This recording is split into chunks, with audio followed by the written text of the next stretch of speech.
Assalamualaikum Bang Iqbal. Waalaikumsalam warahmatullah. Bang Iqbal gimana kondisinya, lama tidak jumpa? Alhamdulillah baik. Saya di Jakarta masih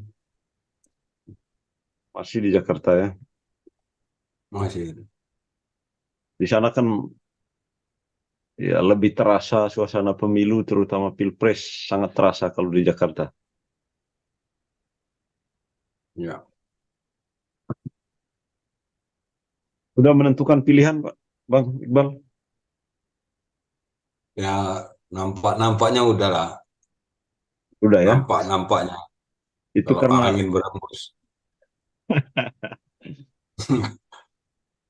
itu karena sudah debat atau karena diajak masuk ke salah satu tim? Enggak, saya sejauh ini enggak masuk tim mana-mana. Tapi ya jauh-jauh hari juga kan udah bisa kita apa eh, ya raba-raba lah angin tadi. Angin bertiup kemana kan? Mana angin yang betulan, mana yang kipas angin kan? Iya, Ya. ini dari debat juga lumayan juga seru tadi malam nih. Ya, cukup cukup inilah membuka selubung. Ya meskipun Bang Iqbal ini kan penulis kontroversial juga di sudah lama di 2011 dulu tulisannya saya baca itu ada dua, ada yang mau tolak pemilihan umum secara langsung, pemilihan presiden ya secara langsung, dan juga mau bubarkan DPR Oh ya, itu dulu 2000 berapa itu? Itu kan saya 2011. tulis itu. Terus bersaut-saut tuh ada kawan saya juga anak wartawan media mak. Eh, Mang Bata itu dia balas tulisan saya itu bersaut-sautan tulisan-tulisan itu. Sampai sekarang masih eh, tulisan itu masih ideal atau sudah Ya Mas berubah pikiran Bang? saya sampai sejauh ini belum bergeser dari posisi itu karena saya pikir itu posisi yang kalau kita lihat kontur antropologisnya orang-orang di Hindia Belanda ini ya memang beda-beda dia, nggak tunggal ya. Ya, bukannya bagus Bang kalau kita pemilihannya itu per individu. Ya, setiap individu bebas menentukan pilihan pemimpinnya. Kita langsung masuk ke materi nih. Ya sudah, kita diskusi begini saja Bang. Oke, oke.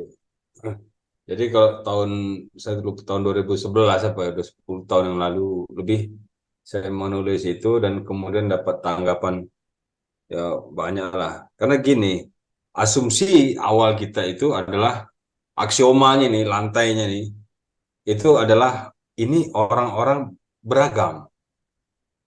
Sepakat nggak kita itu? Itu jelas, beragam, harus sepakat. Jelas, clear, loud and clear. Ya, Nah, pertanyaan adalah apa satuan beragam itu? Keragaman itu satuannya apa? ya, Coba. ya satuannya bisa agama, beda, No, bisa bukan. Nanti dulu, sebelum kita masuk ke situ, pertanyaannya satuannya itu kelompok atau individu? eh, iya beragam dalam konteks negara ya. Iya, kan tadi Dalam statement yang sudah kita amini bareng-bareng adalah ini beragam. ya, Itu jelasnya itu asumsi. kelompok Bang.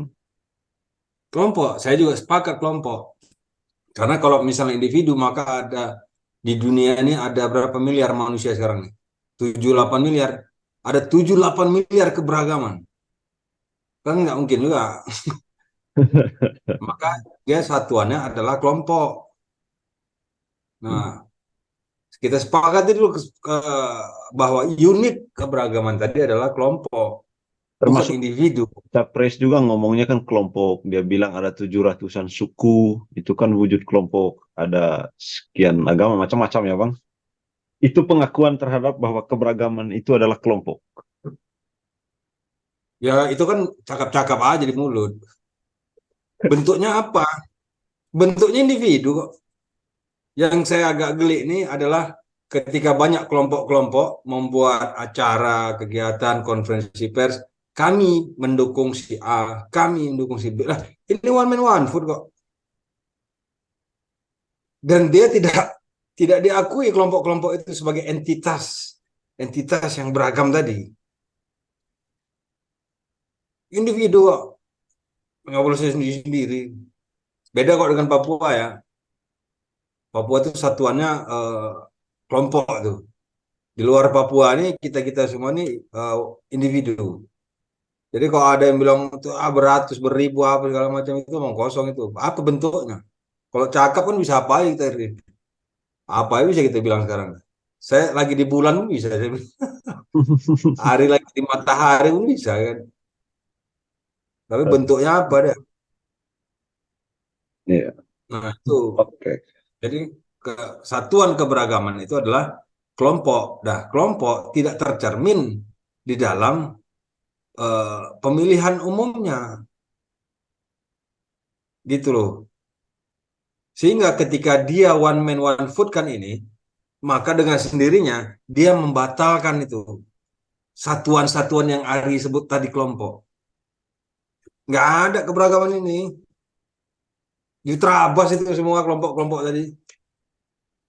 Nggak ada penghormatan terhadap keberagaman, kemajemukan. Mana majemuknya? Orang one man one food. Di dunia ini nggak ada, setahu saya nggak tahu apakah ada negara-negara yang jadi contoh lah ya, Ya. baik tetangga maupun yang kampion demokrasi itu yang one man one food. Amerika kan tidak one man one food. Malaysia tuh tidak one man one food. Hanya Indonesia. Barangkali hanya Indonesia, saya nggak tahu juga. Yang kita jadikan rujukan lah ya tetangga dan negara-negara maju itulah. Tapi kalau kelompok itu dihitung sebagai eh, hak hak pilih, misalnya, apa mekanismenya seperti apa itu, Bang? Nah, menurut saya entitas keberagamannya itu berdasarkan tanah, wilayah, watan, tanah air itu loh. Watan itu kan tanah lahir kita, kampung halaman. Ya berdasarkan itu. Sebab gini, kalau mau berdasarkan apa? Ormas ya kan. Besok Ya. ormasnya nggak datang panitianya, pengurusnya bubar. Mau berdasarkan apa? Agama. Besok dia pindah agama, murtad dia besok. Batal itu satuannya.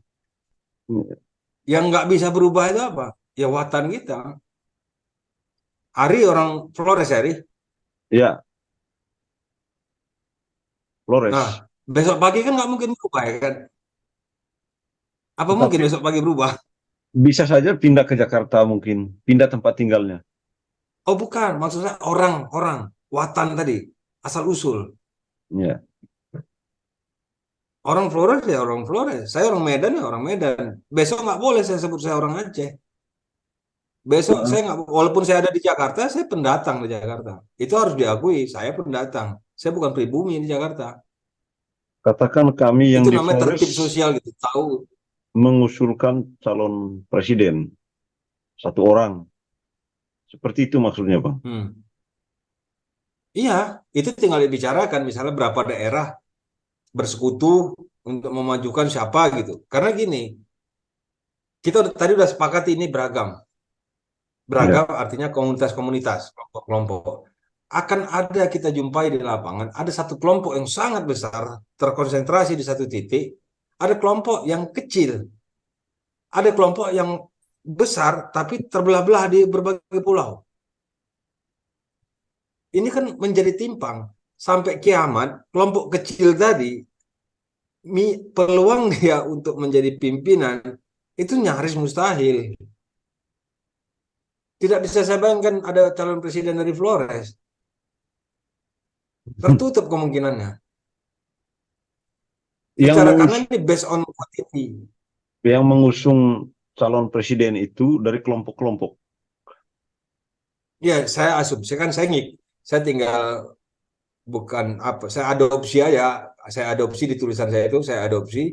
Dan kemudian berdasarkan lanskap antropologis di sini, misalnya Flores, nanti dengan Labuan Bajo bersekutu dengan NTT, nanti NTT bisa bersekutu dengan Maluku misalnya atau dengan NTB tetangganya segala macam untuk mengusulkan seseorang calon. Tapi intinya adalah kalau dia one man one vote itu tidak menghargai kelompok-kelompok yang mulutnya berbusa-busa nyebut beragam. Nggak mungkin itu. Terus partai mau kemana, Bang? Kita Ini tidak kan diakui beragam. undang-undang kita untuk mencari pemimpin itu melalui partai politik. Yang bisa mengusung adalah partai politik. Kecuali kalau kepala daerah bisa independen mungkin. Kalau presiden harus partai politik. Nah, tadi saya mau menyitir kalimat pertama dari Ari bahwa Jakarta lebih merasakan pilpres. Ya, Wajar. Pilpres itu, saya sebagai orang kampung juga merasakan pilpres itu jauh dari benar. Beda pertarungannya kalau ini pemilihan gubernur, pemilihan bupati, wali kota. Itu bisa jadi sangat terlibat emosi kita, bukan duit gitu loh. Wah ini anak uak itu. Wah ini anak omku nih. Itu anak orang sana tuh seberang sungai. Dia dekat gitu loh secara apa kontestasinya itu dekat. Tapi kalau begitu kita bicara tentang skala lingkup apa Indonesia itu dia terlalu jauh dari angan, nggak apa nggak tergapai gitu, terlalu jauh dah. Akhirnya ya orang makanya money politics itu macam kalau saya tengok sih macam apa niscaya ya karena orang nggak kenal kan. Nah, kemarin saya tengok debat pilpres, kita semua nonton debat pilpres, saya nggak nengok itu, bahkan ketiga-tiganya menyebut kata-kata daerah, gubernur, wali kota gitu. Seakan-akan itu pertarungan wali kota itu, pilpres kemarin. Yang dia bisa direct langsung ke kelurahan atau kecamatan. Padahal ada konsepsi otonomi yang sudah ditekennya. Tangan kanan dia teken, tangan kiri dia hapus-hapusnya mungkin. Ya kan? Gimana dia mau penetrasi ke kabupaten kota? Kan dalam skema Indonesia ini kan otonominya kan di tingkat dua kan, kabupaten ya. kota.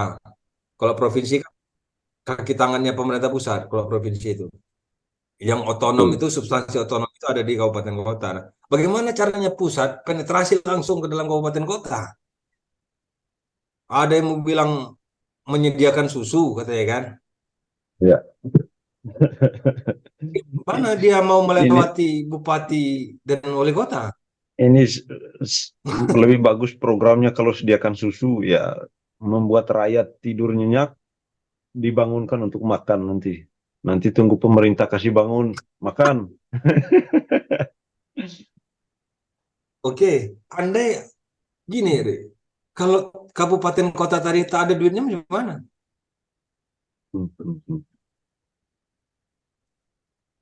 Kayak kemarin kan sempat kasus waktu mau THR gaji ke-13 ya, saya lupa.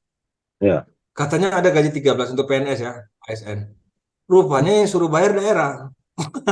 Terus daerah tadi bilang, mana ada duitnya? Dari mana duitnya? Iya, uang dari dana alokasi umum dari pusat, ada yang Nah, DAK-nya itu yang dikirim. nah, ya, dak dan dau kan sering dipotong-potong orang pusat. Kemarin di tempat saya Otonomi. juga dipotong tuh berapa? Bukan di tempat saya, di seluruh Indonesia itu banyak daerah dipotong-potongin sama dia. Udah dipotong-potongin, suruhnya orang bayar gaji ke-13. Udah, terus sekarang suruhnya lagi beli susu. Kan bukan beli buat satu orang ini. Ini makin ke sini Makanya saya pikir program Capres ini makin aneh. aneh. Saya nunggu tadi malam ada kata-kata daerah aja gitu satu atau sebut wali kota, kau bupati. Bagaimana dia melewati itu? Kalau nggak ada daerah duit tadi mau bagaimana coba ada? Makanya saya menganggap debat pilpres itu macam pemilihan wali kota. Indonesia itu levelnya macam kota gitu. Dia kan nggak perlu menimbang lurah ya kan. Dia kan Ya, nggak perlu menimbang camat. Kan perintah aja ya kan. dan skopnya kan nggak gitu besar gitu. Kalau semalam yang minum susu belum muncul, Bang. Minum susu gratis dengan makan Iya siang belum. gratis. Belum. Nah, belum muncul, tapi udah tahu lah kita kan. Nanti Ada mungkin program pula. Saya itu bingung itu bagian gimana wapres caranya mungkin ya. nanti. Misal dia mau alokasikan sebuah program yang biayanya sekian gitu untuk Jakarta dibandingkannya dengan daerah Flores misalnya. Lah dia punya PAD aja beda ya kan. PAD kita Dia punya 50 M jumlah tidak penduduk sampai. beda. 50 MB sampai. Kalau di kabupaten saya 50 M tidak sampai. Targetnya 50 M, Nah, tapi realisasinya di bawah itu. iya, Jakarta tuh berapa triliun tuh? Belasan apa puluhan saya lupa tuh. Tinggal di Cakar. googling lah itu ada. Tapi dia sangat besar dia punya PAD-nya. Ya, Dan itu kalau Jakarta kan memang tidak otonom kabupaten kotanya. Dia akan ya, otonom di tingkat satu. Daerah khusus itu kan rata-rata ya, otonominya di tingkat satu dan provinsi, ya. di Yang tingkat bupatinya provinsi. Tapi di luar daerah istimewa otonominya di tingkat dua. ya, betul. Ya Kita Aceh kan kita di sini gubernurnya. otonom, daerah otonom, cuma itu PAD-nya kecil. Oh, masih berharap ke pusat juga. Nanti konsekuensinya Iya, pusat akan mengatur, ya suruh bayar gaji salah satunya tadi. Nanti ke depan mungkin suruh beli susu, suruh hmm. Apa beli nggak makan. menjerit wali kotanya? Apa nggak Bu- menjerit? Bupatinya pusing. Pusing lah bupati. Sementara dia punya pajak kan dilarikan ke pusat. Sementara nanti kok ada tambang-tambang misalnya kan semua dilarikan ke pusat. Kayak minyak. Minyak itu 85% kalau nggak salah. Itu kan ditarik ke pusat. Hmm. Nah, apa-apa ditarik ke pusat. Tapi pas bagian pembayaran suruhnya daerah itu bayar. Kebetulan kami tidak ada minyak, Bang. Adanya cuma tambang pasir. Per- Perkebunan ada? Perkebunan tidak ada. Cuma ya pertanian biasa saja. Kalau perkebunan Oh, pertanian. eh, Sawit. eh, sawit tidak ada. Paling kopi, Oh. kopi itu pun individu-individu. Hmm. Dia dia kan ada undang-undang apa pembagian keuangan pusat daerah itu. Itu kan bisa kita tengok apa item-item yang saya ingat itu perkebunan itu marah lah semua orang.